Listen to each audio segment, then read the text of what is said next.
Ito sa pag-report sa labas ng pila ko sa naman, dalawang lalaki sa Herona, Tarlac, nasa top priority listed ng PIDEA, arestado. Narito ang balita ni Jude Briones.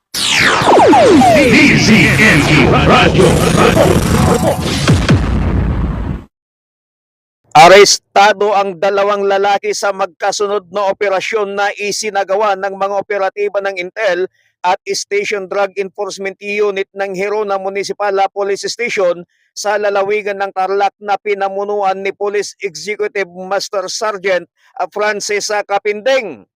Ayon kay Police Lieutenant Colonel Ford Sudaypan, Chief of Police ng Herona Municipal Police Station, ay naaresto ang dalawang lalaking suspek sa isinagawang drug buy-bust operation ng kanyang mga tauhan sa Barangay Amakalan at Barangay Pinasling sa bayan ng Herona, Tarlac. Nakuha mula sa dalawang lalaking suspek ang tig-2 pakiting plastik na naglalaman ng pinaginalaang shabu at tig-1,000 piso na ginamit bilang mark money. Ang dalawang lalaking suspek ay kapwa nagbinta ng iligal na droga sa isang operatiba ng Station Drug Enforcement Unit na nagpanggap na pusher buyer na siyang ikinaaresto ng mga ito.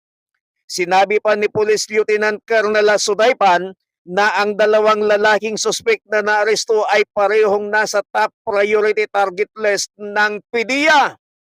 Nasa pangangalaga na ng Herona Municipal Police Station ang dalawang lalaking suspek na parehong residente sa bayan ng Herona, Tarlac na naharap sa kasong paglabag sa Republic Act 9165 o mas kilala sa tawag na batas na pinalawak sa mga mapanganib na droga ng 2002. Mula dito sa bayan ng Herona, Tarlac, Jude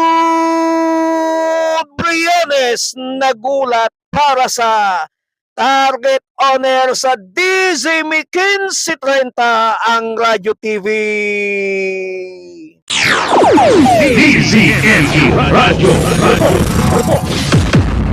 Maraming salamat kay Jude Briones, live po sa probinsya ng Tarlac. Grabe.